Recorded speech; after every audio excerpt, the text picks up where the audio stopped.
everybody. It's Bill Sherck, the man about the woods. Welcome to Minnesota Bound, the podcast, the stories behind the stories. I hope you're wearing a sweater or have a thick wool blanket wrapped around you today because we are going off the grids in snow that is waist deep with 20 below wind chills to do a little winter camping. And along for today's cold hike, the glutton for punishment, director of photography, Aaron Achtenberg. Hello. Glad to be here again. My. Yeah, here versus in the Boundary Waters somewhere. I don't know. Maybe the Boundary Waters would be better.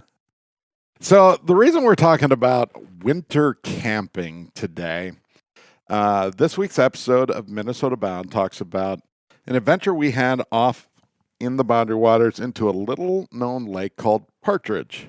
It's not the biggest lake, but it's certainly one of the prettiest. And you have to work to get there. And we shoot these stories for the television show and all year long, whether I'm at the state fair or the Northwest Sports Show or speaking to a conservation group, the feedback we get is, oh my gosh, how do you guys do it? Yeah, even talking to family and friends when you tell them we go winter camping, it just kind of blows their mind because it's not something that many people do. Aaron, are you okay? Is something wrong these days? Funny story. One of the first ones we did, Tuscarora, a long time ago, I told my mom about that story, and for Christmas, I got battery-powered gloves from her because she was worried about me. We must have shot Tuscarora. Actually, that was your first big trip off the grid. Yeah. That was an awful trip. Yes. It was amazing, but it was awful. We were hiking back to Tuscarora Lake, which is about, 5 miles from the nearest road. We did about 7 miles that day. One of the longest portages on that eastern side of the Boundary Waters is there, 460 rods, or one rod being roughly one canoe length, so 16 feet. No hard packed snow, fresh snow that felt like it was neck deep. We're pulling sleds that are just piled down with gear. It was an absolute grind. Yes, we hauled a ton of gear. Plus your camera gear. Plus camera gear. A ton of gear. 5 people. We hauled in all this gear, fishing gear, and we stayed for one night. Who produced that episode? If I ever find that out. Schedule together? God. So just cooked after that one. Winter camping is amazing. I've been doing it since I was a little kid. It was funny. The church I attended growing up, Messiah Methodist in Plymouth, our scout troop was based out of there, and they just had a big thing celebrating 50 years of Troop 570 at Messiah United Methodist, and they asked for some memories from me for this big program they were putting together, and one of the biggest was winter camping. At church, they would plow the parking lot, and they'd have these giant piles of snow, and on Scout Sunday, or on that weekend, we would all go out and burrow into these snow drifts, set up our camp. Everyone would show up for church. There'd be these half-frozen little 12-year-old Boy Scouts in the snow banks, and we'd all kind of show off how we did what we did. But that's where it started for me, and that was a long time ago, right? Mid-'80s, early 80s kind of thing, and ever since, I've had this weird passion for camping outdoors in the coldest, harshest conditions. And you were the sucker who said, I think I want to go shoot those stories. I'll give it a try. Why not?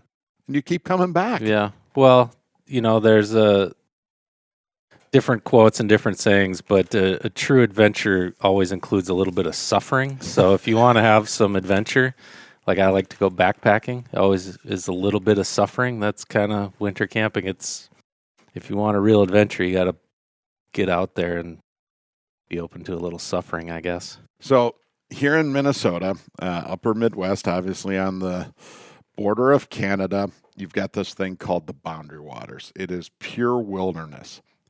1.1 million acres that is protected, no roads, no buildings, no establishment. During the summer, you travel by canoe and carry everything in a backpack. During the winter, land of 10,000 lakes, everything freezes and gets snowed over, so you hike in and you pull sleds. So on this week's episode of Minnesota Bound, we go into Partridge Lake with two newbies that just happen to be neighbors of mine, Nick Lisi and Adam Hunsley, who really always wanted to try a really hardcore winter camping trip. It was pretty fun. There's a famous guy around these parts, Dan Cook, CCS, Cook Custom Sewing, and he makes the backpacks and the gear that people take into the Boundary Waters. Adam and Nick and I spent a fall with Dan building our own pulk sleds or pulling sleds that you haul the gear in on. So it was a really special trip to hike in.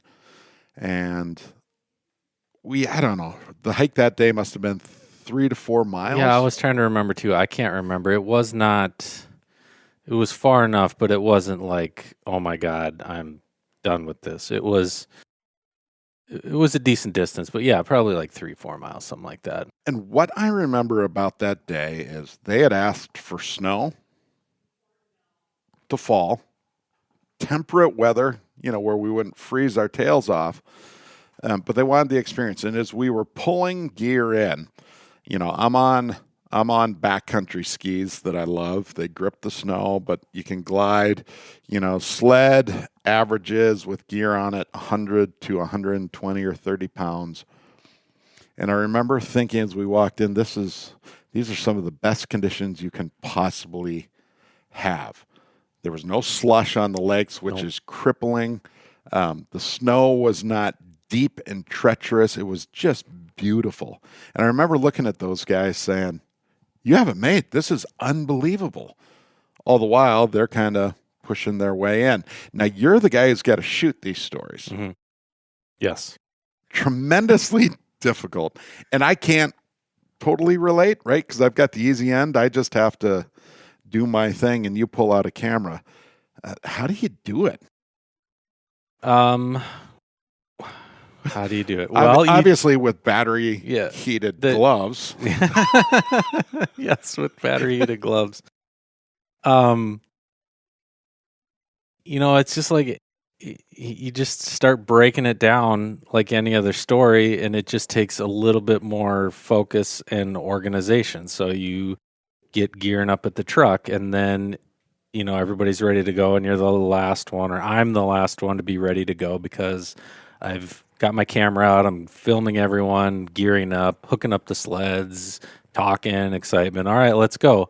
And then I have to bundle up my sled because I'm also pulling a sled, get my snowshoes on, get everything ready to go, pack it up, start walking. And then you see something that looks really cool. You're like, all right, I'm going to walk ahead of you guys 100 yards or 300 yards or whatever to get some perspective on this, beautiful place that is the Boundary Waters. So I hike way ahead and get the camera out and film you guys coming up to me. And then we just keep doing that. But it's, packing everything up, keeping the snow out of it, keeping organized because there's a lot of little pieces, microphones, lens covers, all those things you're trying not to lose amongst all those other things while also not losing your gloves and your hat. And so it's just, you just try to, and you always come up with this best. Pristine shot, right? Where it seems like you're a half a mile away from us. And here we are trudging across this pristine, untouched, snowy, flat wilderness. What people never think of, well, to get that shot, you don't just walk up there because otherwise you'd be shooting your tracks in the snow. Yeah. So you have to take this wide loop around and come double back. What a pain, but totally worth it. Yep. So we get into Partridge Lake, and really there are two forms of winter camping. The first I grew up with, it's called cold camping, where you have a bonfire, but that's your only real source of heat. You don't have shelter in the form of a cabin or things like that. So we slept in snow caves, quinsies. So you get to camp, the first thing you do is spend 45 minutes shoveling up a pile of snow. When you think you've got it, you stop and you double it in size, and then you let that settle all day. And you sleep in quinsies, and cold camping's all about managing moisture. If your boots get wet and they freeze, they're going to be frozen for the next 3 days, right? It takes a little practice to figure out how to camp that way. But now what everyone is doing is what's called hot tenting. They have cotton canvas tents or sill nylon tents or teepees, and then you put a little wood stove in the middle. And now you have shelter from the storm and the cold, and you build the right fire, and it's 70 degrees. It's felt like cheating to me for years, but it's amazing, right? Yeah, it's such it. Well, and I think it really changes your mindset. I've never done pure cold camping. It's just like a break, from the cold, but also like mentally. Like I can go in, I can start a fire, we can warm up, I can take my gloves off for a minute, I can take my hat, just like, yeah, it's just like a Reprieve. break, just like You relief. You are listening to the Minnesota Bound podcast, The Stories Behind the Stories. I am Bill Sherck, the man about the woods, along with Minnesota Bound's director of photography, Aaron Achtenberg. Of course, this episode brought to you by some key partners of ours, including, where'd my list go here? It's underneath all my notes. Hewitt Docks, Star Bank, our friends at Rapala, Connecticut, and Ice Castles, all helping get this story on the air. We could have used an ice castle. Yes. How nice that would be. Yeah. Yeah, I just love it. A few years ago, I purchased a teepee from a company called Seek Outside. These things have become huge among the Western big game hunters. The elk guys all set them up in the mountains. They're lightweight. Inside a titanium stove. My stove happens to be from a guy here in Minnesota, Don Cavalis, who does 4Dog stoves. Titanium, lightweight, and that thing just roars. But it changes the dynamic of a winter camping trip because you become sort of dependent on the stove, so much of your work becomes finding the right kind of firewood and getting it cut and split and set. Yeah, and it's all by hand because there's can't Right. have a chainsaw. So our setup that we use on trips, that teepee is kind of like City Hall. It is our communal space. That is where everyone can go and take a break. But for the most part, to sleep, everyone goes out, right? I'm normally in a snow cave. Friends will set up a small sort of expedition tent, or they'll make a simple sort of snow shelter, essentially walls that they throw a tarp over. And so you go out at night, the teepee might be 70 or 80 degrees inside, but it's 5 degrees or 5 below. I mean, we camp down to 40, 42 below zero is my personal record, but you cold camp at night, which means you go off and you sleep in the cold. Have you ever had nights on a trip where you're laying there thinking, I'm not going to survive till morning? No, thank God.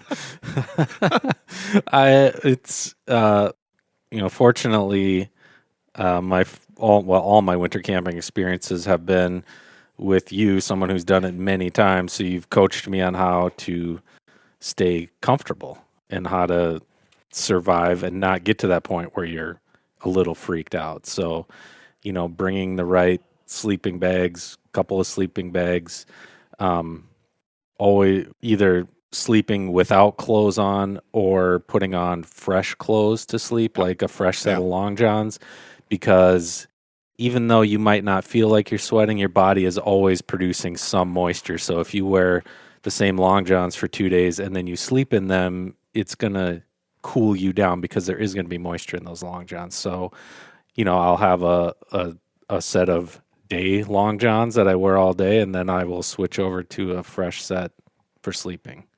And those little tricks, just you're comfortable.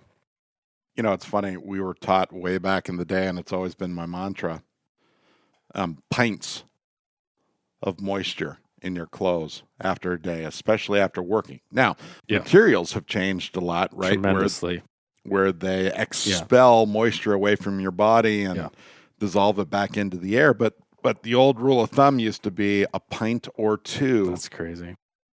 So they'd say, think about just taking a pint of water and pouring it on your clothes. You want to sleep in that? And you go, well, of course not. So, getting into fresh, dry clothes when you sleep. And a sleeping system, is so important. You can go out and you can spend $1,400 to buy a 40 below zero down expedition sleeping bag. But honestly, for most folks, that's not realistic. Yeah, for 1 week a year or 1 weekend a year. It doesn't make sense. Right. So my system has always been 2 bags, a sleeping bag inside a sleeping bag. And for me, it's been 2 0-degree bags, specifically down on the inside, because down does a great job in retaining air and heat, not great with moisture. So on the outside, my bag is synthetic. And I fell in love with these bags. They're a Western bag. They're called Wiggies. I mean, you can find them used online for $100, and they're a synthetic bag. I've never met the guy who owns the company, but you hear all kinds of stories about what sort of character he is. But he believes in this lamellite insulation. Synthetic, it packs up well, it expands. But it's nice because the moisture goes out. It goes from inside the bag and moves out and away. So having those 2 bags, my mindset is I need to have something ready to go. So if I were hiking in alone, it was 40 below zero and I broke my leg, I could crawl into something and just survive. And again, we've had lots of really extreme nights and you are just cozy and warm. Underneath, I'll use a foam pad, just an old school camping pad, because again, that helps retain heat. You can get them now with reflective material, which is supposed to reflect heat back up. I use a special tarp underneath. It's funny, a lot of people use the old-fashioned blue tarps, like you buy at a Menards or Fleet Farm, something like that. At about 20 degrees and colder, those tarps turn into ice rinks. So if you lay on those, just slide all over and they crinkle. Noisy. Oh my gosh. So I have a little different setup for tarps. I've tried all kinds, and it's a softer material. It keeps the snow away. And but really that system, so comfortable. And the thing about winter camping that people don't realize, when you're camping in December, January, February, into March here in Minnesota, what time does it get dark? Well, if it's January, it feels like about 4:30. Right? And so you want to be comfortable sleeping because there's a good chance you're going to sleep for about 12 hours, which is marvelous. 8 at night feels like 2 in the morning. Yeah. So you crawl off. Yeah. And so someday when I write my book, one of the chapters will be called three-peat. Do you remember this rule? Before you crawl in at night, I have all the newbies do the same thing. Go to the bathroom. Then, 20 minutes later, go to the bathroom again. But I don't have to go. Doesn't matter. Go. And then a third time. Because one of the worst sensations on planet Earth is waking up at like 4:30 in the morning and it's 42 below zero and you're in a warm snow cave sealed off and the wind is howling outside and your bladder is about to fold itself inside out, right? Yeah. It's the worst thing. Yeah. And the old trick, people used to say, oh, just use an Nalgene bottle. Not my Nalgene bottle. That trick has backfired on more than one person I know over the years, right? So, no, nobody is going to relieve themselves in a water bottle. But the point is, if you plan, you can sleep and sleep hard. My one little cushy thing that I take on trips that takes up a lot of space is I like to bring a really good pillow. Don't forget your pillow. I love just a cushy, fantastic pillow. I've tried every travel pillow, every high-tech fold-up inflatable, feather this, that, neck brace. They're all awful, right? You might as well just cut down a couple of spruce boughs and stuff. Well, there's the old Ziploc bag trick. You can fill a Ziploc bag with air and use it as a pillow, but it's not very comfortable. Is that a Ziploc bag crease on your head? At morning as we're perking up coffee. I love sleeping in the woods during the winter. Again, in a snow cave, if you've ever had that sensation, you crawl in. A lot of times we will seal off the door.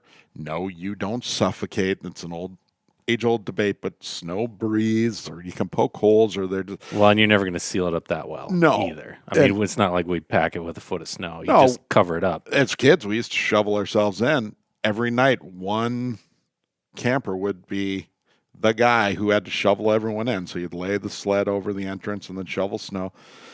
Here I am today. I made it somehow, but it is so dark and so silent inside of Quincy. It is an amazing experience. Yeah.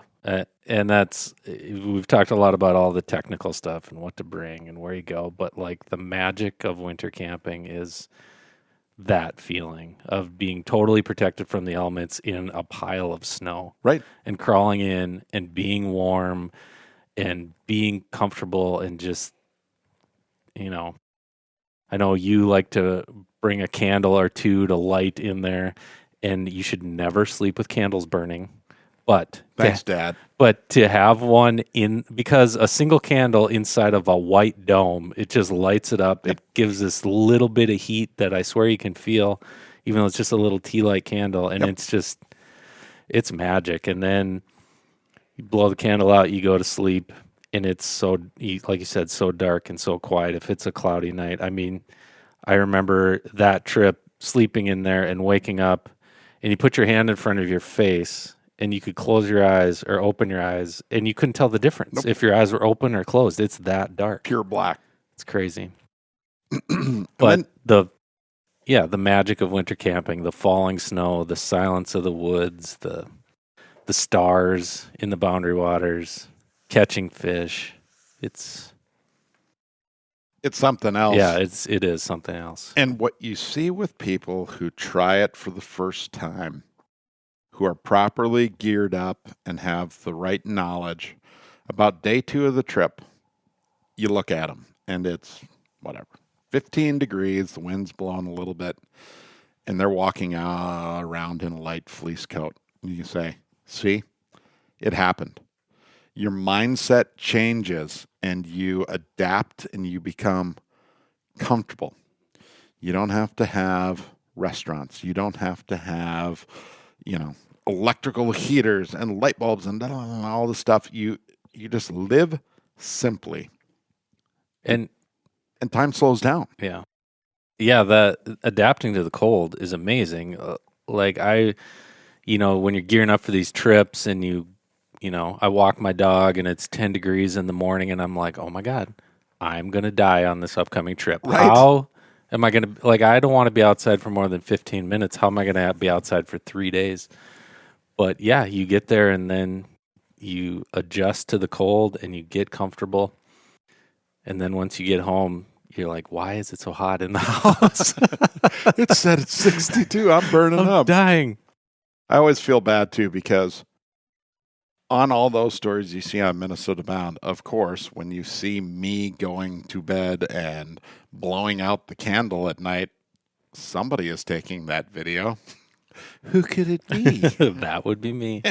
So you're like the first one up and the last one to bed. And when it's time to eat, Hey, it's time to eat. Someone's made great food and you're hungry and you've been working all day. Guess what? Well, let's film everyone eating. And then the cameraman's food can sit there and get cold. And then when you have all your good shots, then you get to eat. Poor me. So to those of you listening, if you watch closely in the stories, there will always be a plate off in the corner of kibble just sitting there getting cold.